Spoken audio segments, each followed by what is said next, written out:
Hoy vamos a comenzar una corta serie, hoy es la primera parte, como les había prometido, acerca de la seguridad de la salvación. Y quiero decirles que es en respuesta a esas preguntas que ustedes hacen. Les agradezco mucho a todos los que llenan esa tarjetita. Recuerde, a la salida usted puede tomar de esas tarjetitas, le pide allí a los servidores. Y si usted tiene una pregunta, usted es una persona que de repente ha leído la Biblia, ha tenido situaciones, momentos en que ha conversado con una compañera, un compañero de trabajo, y a usted le ha quedado alguna pregunta por allí, algo que usted dijo, no pude responder bien, no me acordaba, ¿cómo será este tema? O una pregunta suya. Tal vez usted tiene tiempo ya o poco tiempo caminándole al Señor, pero hay algo que todavía no entiende, no comprende o que le gustaría saber. La idea no es ver qué tanto el predicador conoce la Biblia, sino que usted pueda recibir respuestas conforme los sermones de todo este año se van llevando a cabo. Así que siéntase en libertad para hacer cualquier pregunta. Si usted quiere poner su nombre, puede, y si no, lo puede dejar anónimamente. Pero a lo largo de lo que sigue de este año, quiero que los sermones que voy a estar compartiendo sean en base a una respuesta a esa pregunta que de repente usted tiene. Quiero invitarles para que acudamos al Señor en este momento y le pidamos que el Espíritu Santo de Dios nos ayude a comprenderla. Le animo a tomar notas. Siempre uno aprende mucho más cuando toma notas allí en su Biblia. Tenga su Biblia a la mano y vamos a pedirle al Señor que ninguna cosa nos distraiga, ¿sí? Que ninguna cosa vaya a tomar nuestra atención, porque considero que es un tema muy importante para todo hombre y toda mujer que está buscando de Dios, que quiere tener y conocer esa seguridad que solamente podemos tener en el Señor, escudriñando la palabra. ¿Qué le parece? Padre amado, a esta hora nos presentamos delante del trono de tu gracia, Señor. Queremos humillarnos delante de ti, reconociendo que te necesitamos, reconociendo que no hay nadie que pueda traernos una palabra que nos edifique, una palabra que nos sostenga, una palabra que nos motive y una palabra especialmente que nos fortalezca como solo tú lo puedes dar. Te suplicamos que a esta hora nuestra mente, nuestro corazón, nuestra alma podamos estar en sintonía solamente contigo y poder asimilar con la ayuda de tu Santo Espíritu lo que hoy tú tienes para compartirnos a cada uno de nosotros. Gracias por primeramente traerlo a la vida de tu siervo inútil y luego también a nuestra congregación. Padre del cielo, escóndeme detrás de tu cruz, que solo tú, Jesús, seas escuchado a esta hora. Te lo suplicamos todo esto en los méritos preciosos de nuestro Señor y Salvador Jesucristo. Y el pueblo de Dios dice, amén. Amados míos, cuando encaramos este tema dentro del cristianismo, hay verdaderos seguidores de Jesús, pero que se pierden muchas veces el gozo de disfrutar lo que se llama la plenitud de la salvación. Tenga en cuenta esta palabra, la plenitud de la salvación. Amados hermanos y hermanas, la plenitud de la salvación y todo el fruto que la acompaña provienen de la plena seguridad de la salvación, y por eso es que quiero compartirles este tema. Yo quiero compartirles esto, y es que la seguridad de la salvación, amados míos, está al alcance de todos absolutamente los cristianos nacidos de nuevo. Aunque quiero decirles algo, he llegado a pensar que lamentablemente Son pocos los que realmente poseen una plena seguridad de la salvación. Y amados míos, la seguridad conlleva la idea de plenitud, como lo demuestran esos tres frutos muy importantes que considero son la esperanza, el gozo y el amor. La esperanza, el gozo y el amor. Tenga en cuenta esos tres frutos importantes. Quiero invitarles a leer lo que yo llamaría la porción bíblica base, fundamental del sermón de este día, que está en 2 de Timoteo, capítulo 4, versículos 6 al 8. Esta es una de las cartas pastorales. Pablo entonces ya ha escrito una primera carta, pero esta es la segunda que le envía al pastor Timoteo, su joven discípulo. 2 de Timoteo, capítulo 4, versos 6 al 8, usted lo puede leer también en su pantalla en inglés. Y Pablo dice: porque yo ya estoy para ser derramado como una ofrenda de libación, y el tiempo de mi partida ha llegado. He peleado la buena batalla, he terminado la carrera, he guardado la fe. En el futuro, dice Pablo, me está reservada la corona de justicia. Recuerde esto, la corona de justicia, que el Señor, el juez justo, me entregará en aquel día, y no solo a mí, sino también a todos los que aman su venida. Amados míos, si amamos su venida, entonces usted y yo estamos en ese grupo, el cual acaba de mencionar Pablo. Mis amados, si sientes seguridad de tu salvación, no solo crees en la justicia de Cristo como el único camino de salvación, sino que tú sabes, tú crees que por gracia fuiste escogida y escogido, has sido amado y amada por tu Padre Celestial, por Dios que proveyó a su Hijo Jesucristo para tu salvación. Sabes que eres redimido y redimida por el Hijo mediante su sangre expiatoria y que estás siendo entonces santificado y santificada en Él. Sabes también que has sido regenerado y regenerada por el Espíritu Santo. Así que crees en el Trino Dios y que tienes salvación en Él. Esto es justamente todo lo que creemos aquellos que tenemos la seguridad de la salvación. Y también crees que todos los gloriosos beneficios del impacto de la gracia te corresponden a ti personalmente. Son tuyos. Tú estás en Cristo, tú le perteneces a Él y Él te pertenece a ti. Nos podemos, al decir esto, identificar con las palabras de aquella novia en el libro de Cantar de los Cantares, donde dice: Él es mío y yo soy de Él. Mis amados, si tú has nacido de nuevo, tú tienes un interés salvífico, personal en el Evangelio, y todas sus bendiciones son para ti. Leyendo a un teólogo presbiteriano, a James W. Alexander, él decía que la seguridad conlleva la idea de plenitud como cuando un árbol está cargado de fruto. Si alguien le preguntara a ese árbol si esos son sus frutos, y si ese árbol pudiera hablar sin lugar a dudas, diría que sí, que son todos de él. ¿Sabes?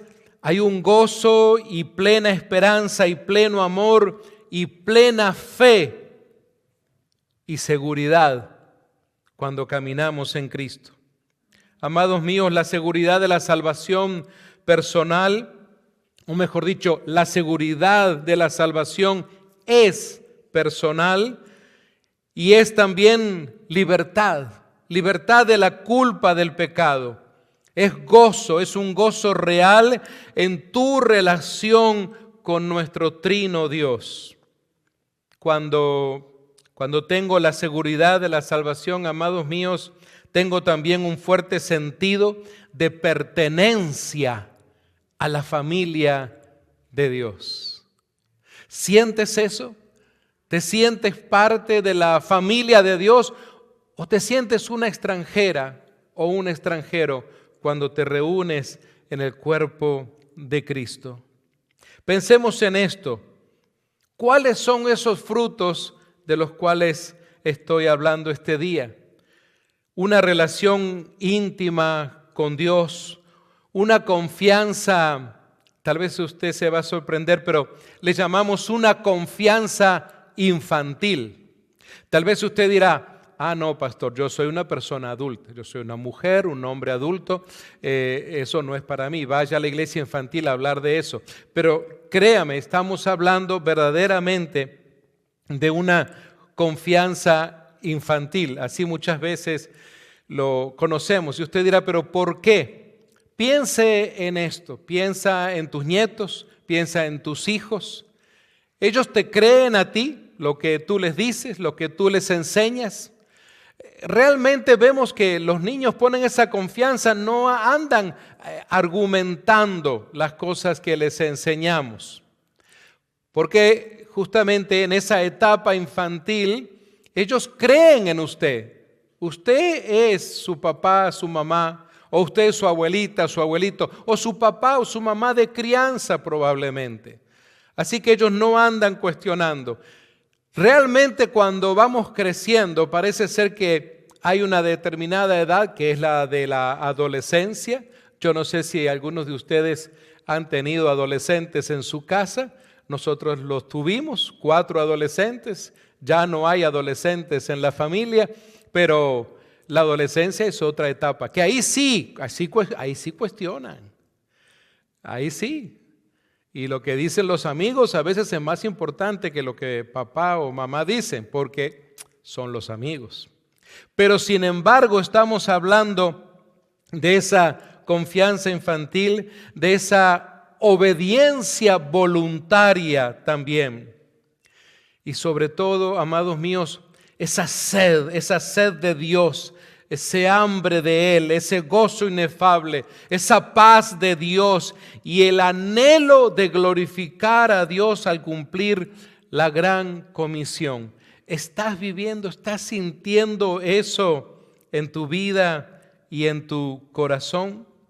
¿Sabes?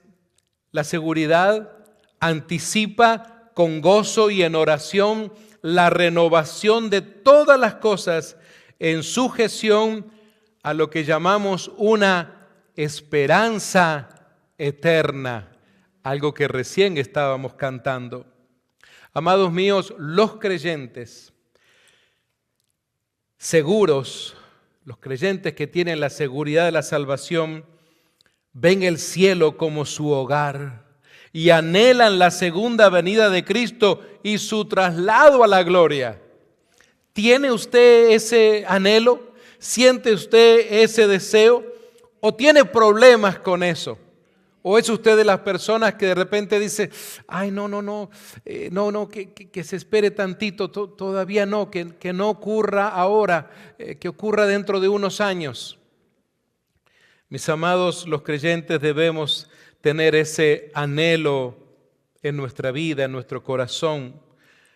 Al igual que Pablo en 2 de Timoteo 4, que lo hemos leído al principio, descubrimos ese anhelo, ese deseo, ese hambre de Dios.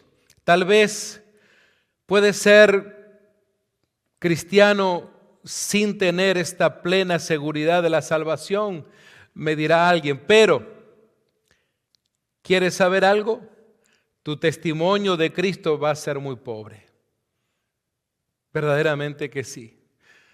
Porque si todavía no tienes esa seguridad de la salvación, te va a costar mucho testificar a otros. Te va a costar mucho mostrarles el camino de la salvación a otras personas si tú no sientes, no tienes la seguridad de la salvación. ¿Cómo vas a hablarles del amor de Cristo a otras personas si tú misma o tú mismo no tienes esa seguridad.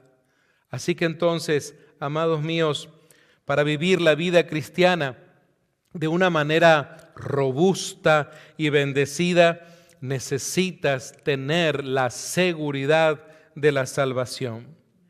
Y sabes, la seguridad de la salvación siempre ha sido un tema vital, un tema muy importante para los cristianos. Y yo diría que hoy es más importante que nunca.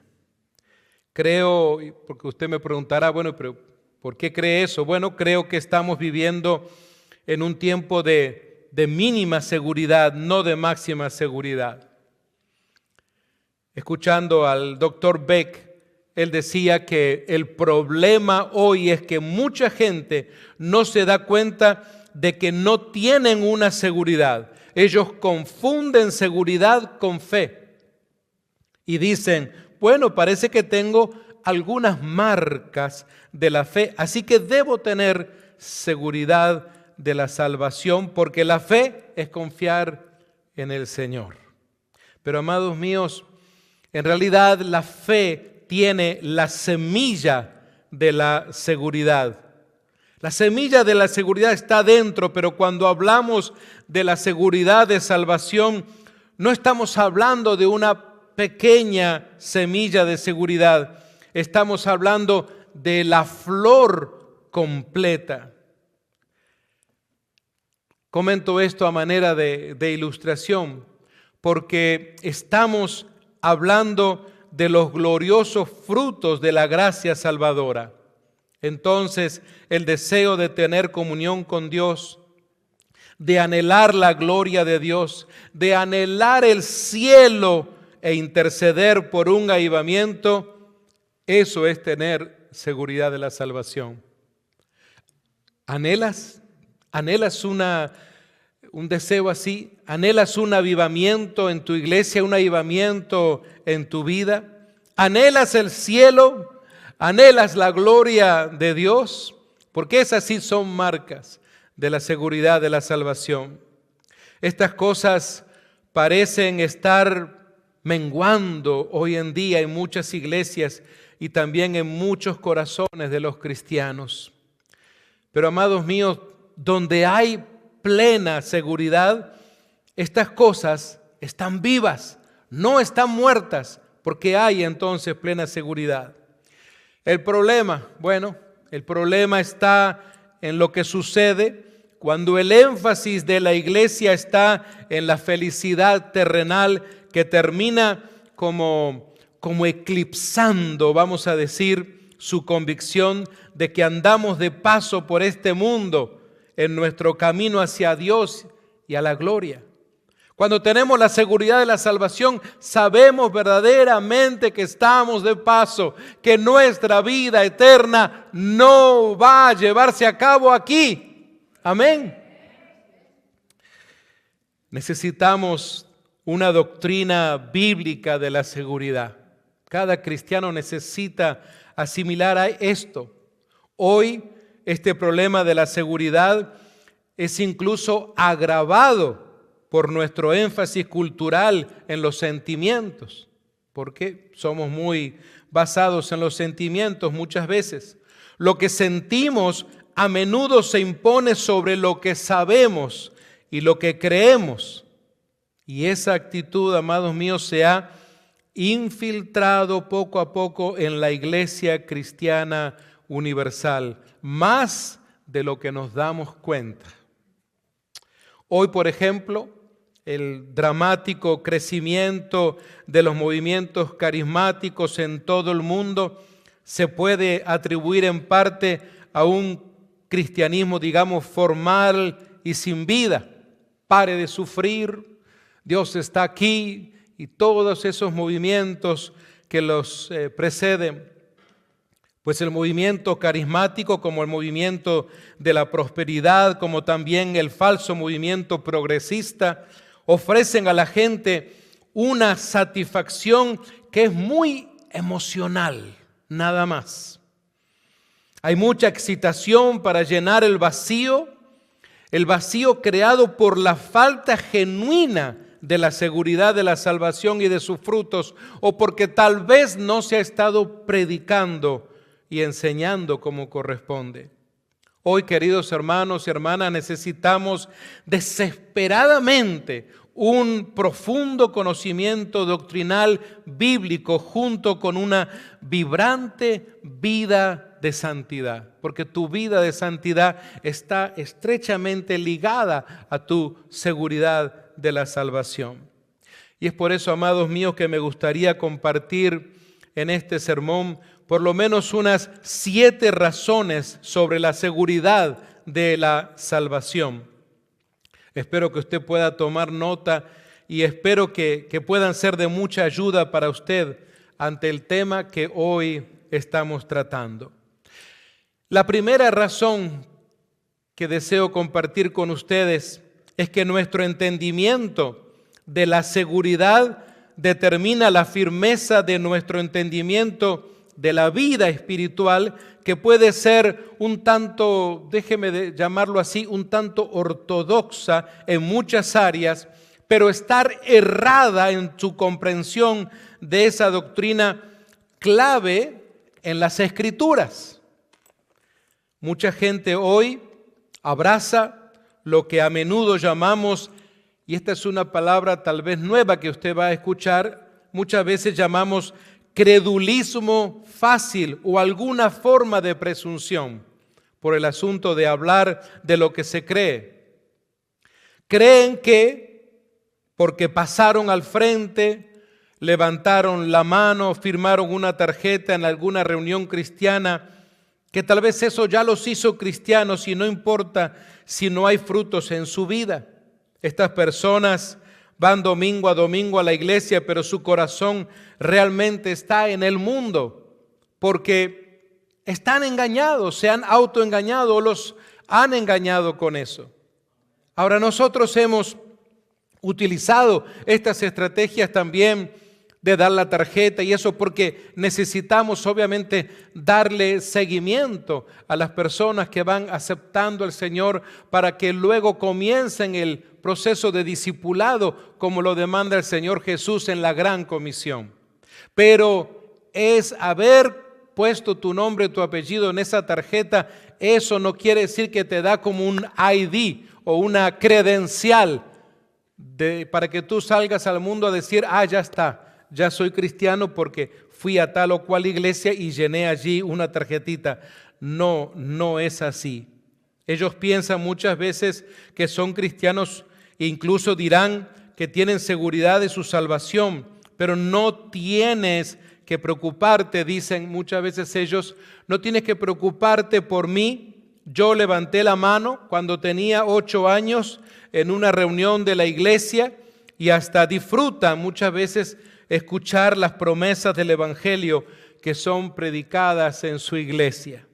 En lo personal, creo que nunca voy a olvidarme de uno de los sermones de hace años atrás, en el servicio de la mañana, donde me atreví a tocar este tema y hacer una invitación para la salvación, y especialmente para que entonces pudieran dar sus datos y comenzar con ellos, que la iglesia y el pastor comenzaran el discipulado.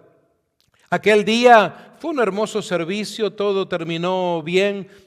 Estábamos en este mismo púlpito hace varios años atrás y algo que me dio la convicción para luego estar predicando y enseñando sobre este tema fue de que pasaron 2 semanas y siempre aquí tenemos trabajo en diferentes áreas y estando en un momento en que estaba recogiendo mi correo, recuerdo que quien era en aquellos días la directora de educación cristiana de todo el campus, de toda la iglesia, se acercó a mí para decirme: lo que usted nos pidió hacer el domingo pasado, yo nunca lo había hecho.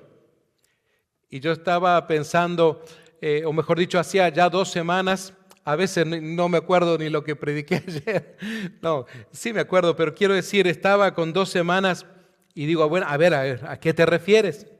Me decía, es de que yo toda mi vida he estado en el cristianismo y bueno, y he estudiado y me he preparado y ahora estoy trabajando, pero nunca había hecho eso, de hacer esa oración, de entregar a Cristo. Nunca había pensado en que era necesario hacer algo así. Imagínense ustedes, la persona encargada de dirigir toda la enseñanza, especialmente de los niños del primer servicio.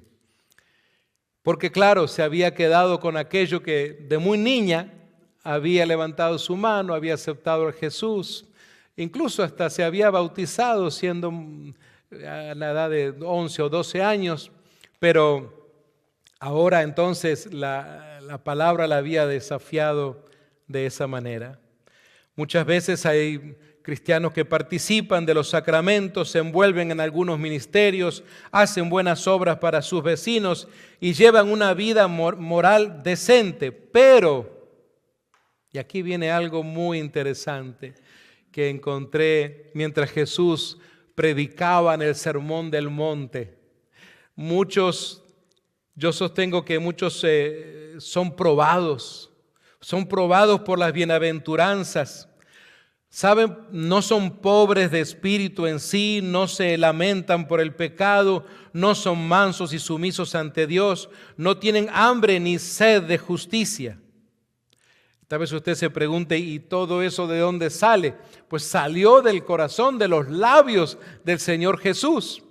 Les invito a que abran sus Biblias una vez más en Mateo capítulo 5, versos 3 al 12, donde vemos que el Señor Jesús dice, bienaventurados los, ¿qué dice su Biblia? Los pobres en espíritu, porque de ellos, ¿qué es? El reino de los cielos. Luego dice, bienaventurados los que lloran, porque ellos recibirán consolación. Bienaventurados los mansos, porque ellos recibirán la tierra por heredad.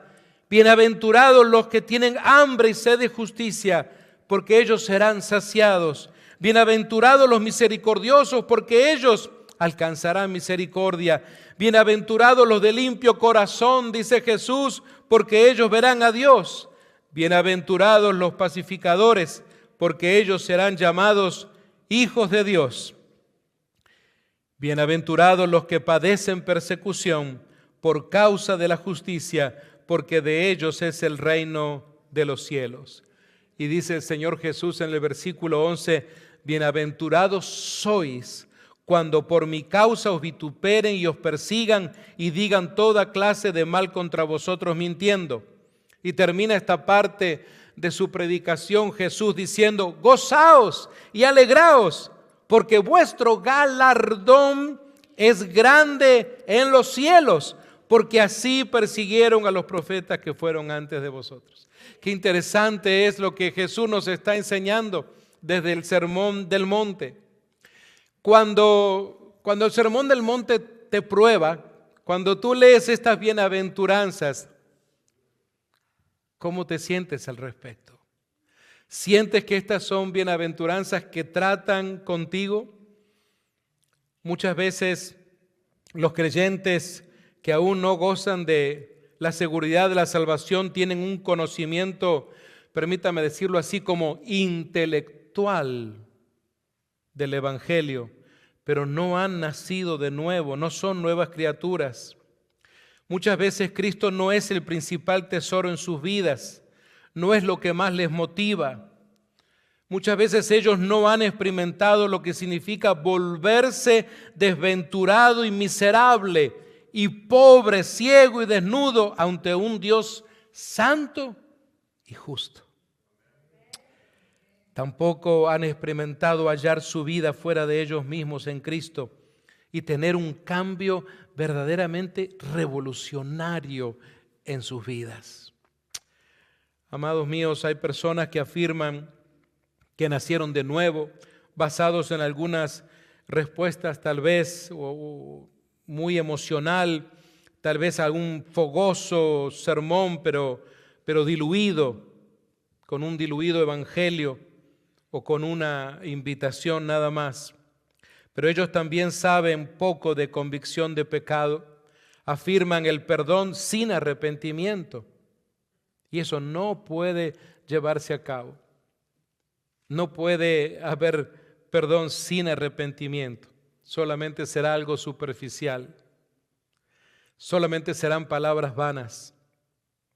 Ese supuesto nuevo corazón del cual hablan no produce cambios en sus vidas. Sus vidas religiosas y superficiales muestran que Cristo no es en verdad su amo y Señor y su primer amor. De eso se trata.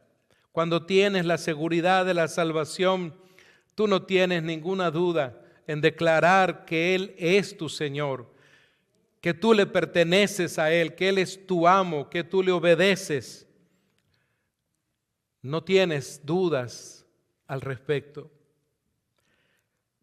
Existen, saben ustedes, amados, si me permiten presentarlo de esta manera, existen como dos callejones sin salida y la falsa seguridad generalmente les llevará a uno de ellos dos. Porque la falsa seguridad de la salvación no te puede llevar por un buen camino. El callejón de la emoción sentimental o el callejón del intelectualismo seco, ninguno de los dos te va a ayudar a tener una plena seguridad de la salvación. Vivir en cualquiera de estos callejones que acabo de mencionar sin salida a menudo resulta en el rechazo del verdadero evangelio que conecta al hombre completo con el evangelio completo de cabeza, de corazón y de manos, tanto la parte intelectual, emocional, como la de acción. Y permítame decirle que las personas con una falsa seguridad son a menudo las más duras de alcanzar con el evangelio, aunque usted no lo crea.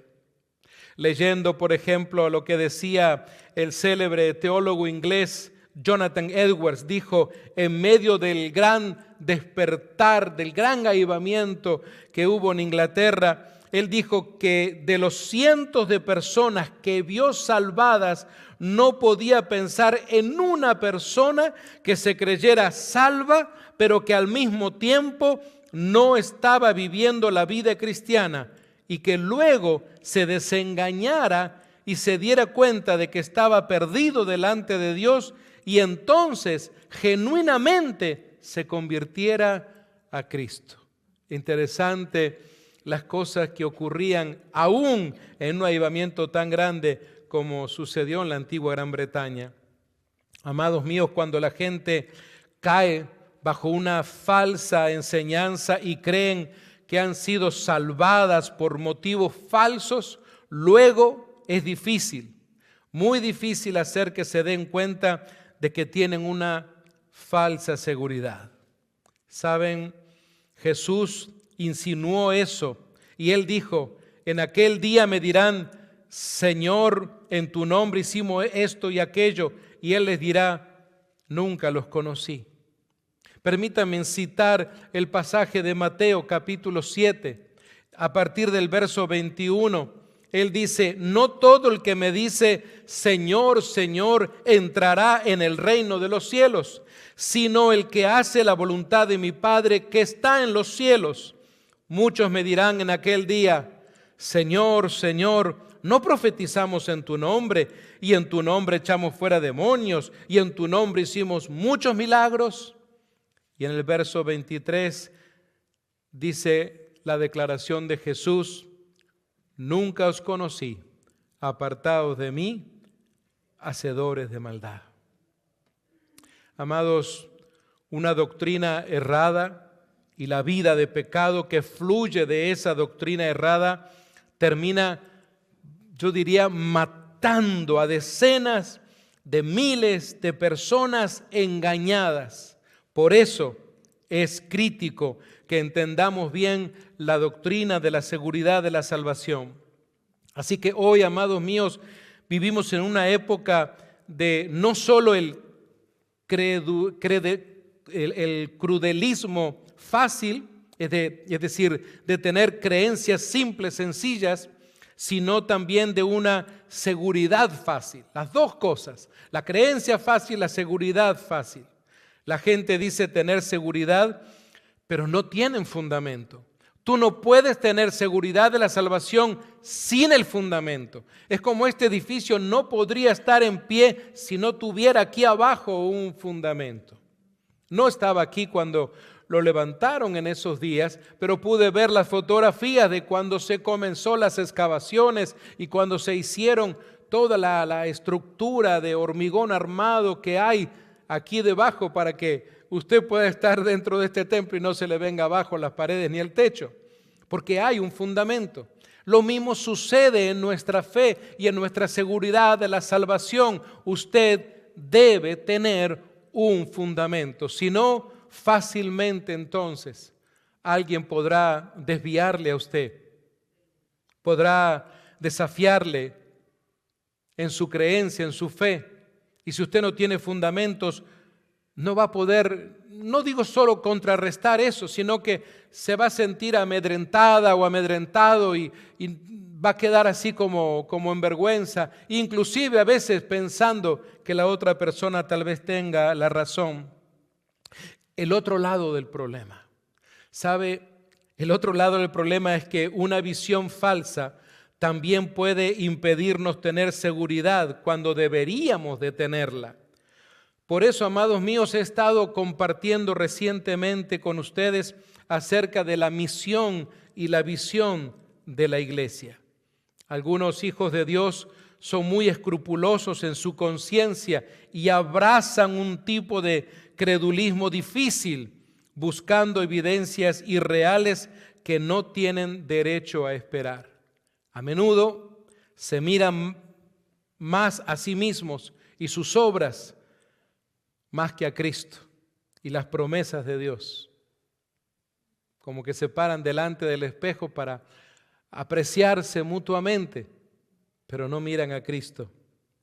Leyendo también a Richard Baxter, que fue un teólogo y un líder de la iglesia puritana inglesa, él se destacó por su papel en el movimiento de no conformismo. Imagínense ustedes, hace tantos siglos atrás ya estaba esta situación, estas falsas enseñanzas, y había un grupo de teólogos cristianos que decía no podemos conformarnos a esas palabras fáciles, a esa salvación fácil, a esas ideas tan fáciles.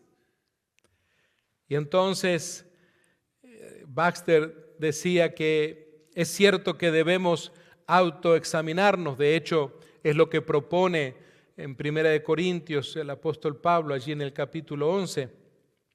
Y es cierto, dice Baxter, debemos examinarnos, pero cada vistazo que te ves a ti mismo, dale por lo menos 10 vistazos a Cristo, a la cruz de Cristo.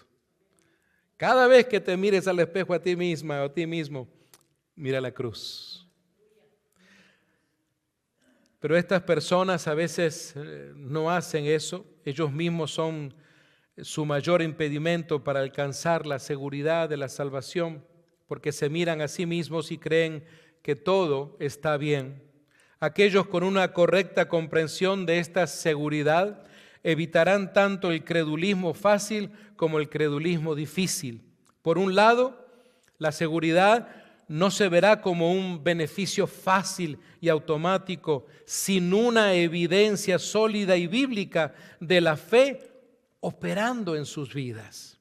Por otro lado, instruidos por la palabra, ellos reconocerán la evidencia del nuevo nacimiento en sus vidas y con gusto reconocerán su realidad a causa de la gracia libre y soberana, y no menospreciarán el día de las pequeñeces, sino que estarán agradecidos por la obra del Espíritu dentro de ellos.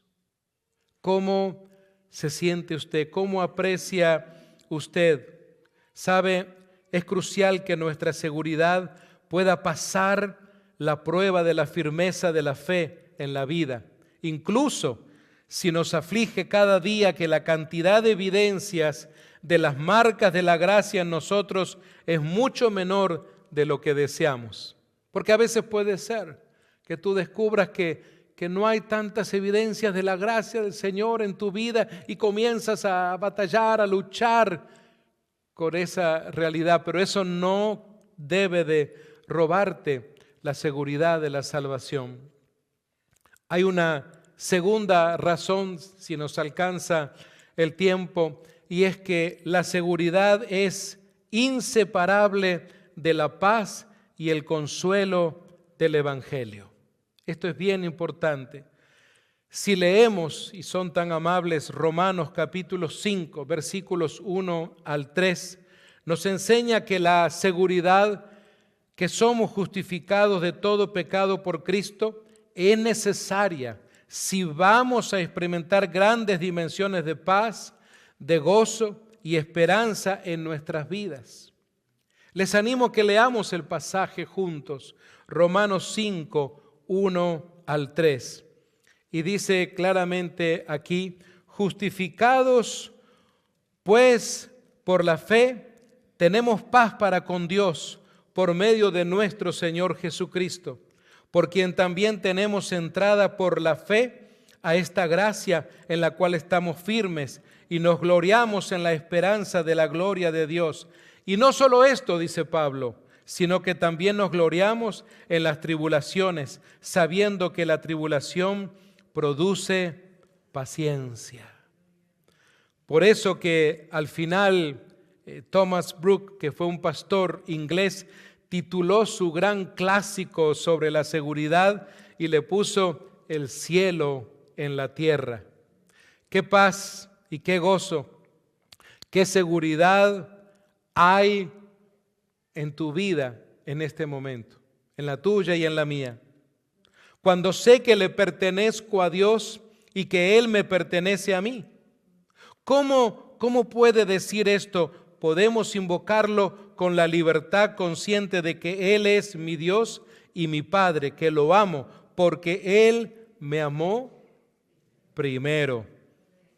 Y así es como puedo mantener una dulce comunión con Jesús como mi hermano mayor y conocer al que mora en mí, al santificador y al consolador, que es el Espíritu de Cristo. Qué gozo tan grande es poder decir con la conciencia tranquila, y lo decía el apóstol Pablo, amados míos, para mí el vivir es Cristo y el morir es ganancia.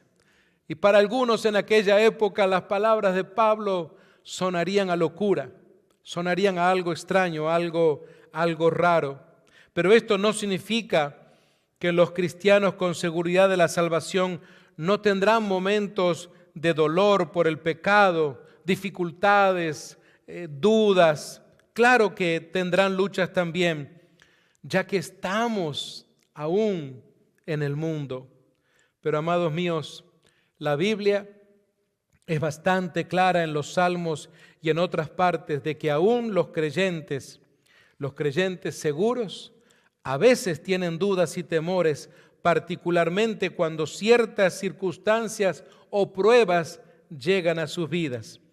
Ellos pueden luchar, pero eso no les quita la seguridad de la salvación.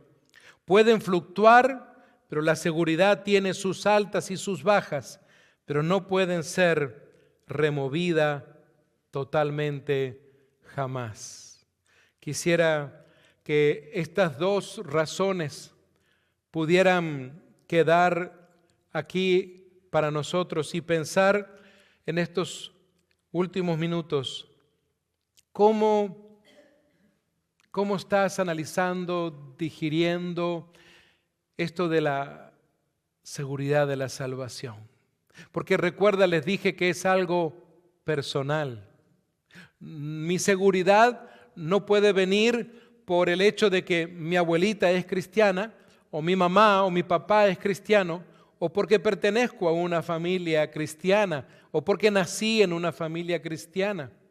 Recuerda que entonces la esperanza, el gozo y el amor surgen para consolidar también la seguridad de tu salvación.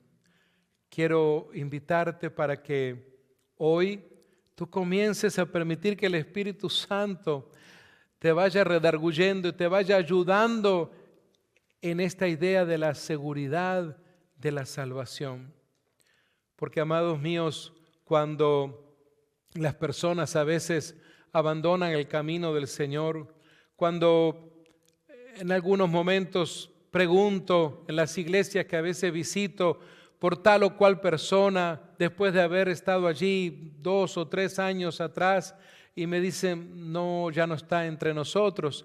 Cuando les digo, bueno, está en otra iglesia, no, se ha ido al mundo y ya no ha ido a ninguna iglesia. Entonces creo que la iglesia tiene que responder a eso. La iglesia tiene que predicar la propuesta bíblica para que cada persona que ha llegado a un encuentro con Cristo, a través del discipulado también pueda consolidar su fe y tener seguridad de su salvación.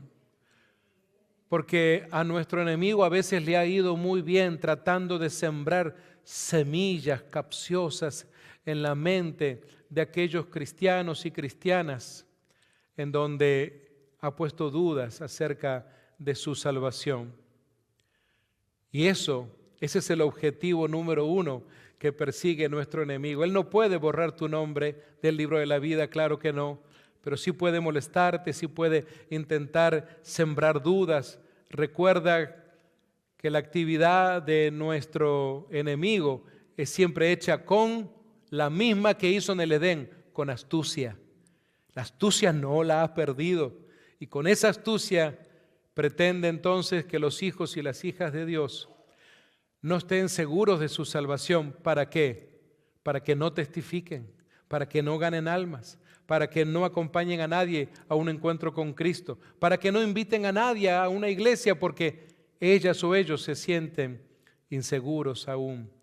Mis amados, ruego al Señor que esta palabra les haya animado a no perderse la segunda parte y todo lo que pueda conllevar eso, y especialmente que sea una semana de oración, una semana donde leas la palabra, donde vuelvas tal vez a releer estos pasajes y especialmente el pasaje de 1 de Timoteo capítulo 4 y poder entonces decir, ¿dónde estoy yo a la luz de esta palabra? Así como hoy espero puedas conversar con tus niñas, con tus niños, con tus hijos de lo que han aprendido hoy, también es importante que ustedes entre adultos platiquen de esto y que lean la Escritura y puedan crecer en su fe. Les animo a que nos pongamos de pie un momento y podamos adorar al Señor, podamos clamar a Él con todo nuestro corazón. Despedimos a todos nuestros amigos y amigas allí en las redes sociales. Que Dios les bendiga de manera especial. Recuerden todos los que están conectados que el próximo viernes comenzamos aquí a las 7 en punto de la noche, hora de California, el estudio sobre la segunda venida de Cristo. Mis amados,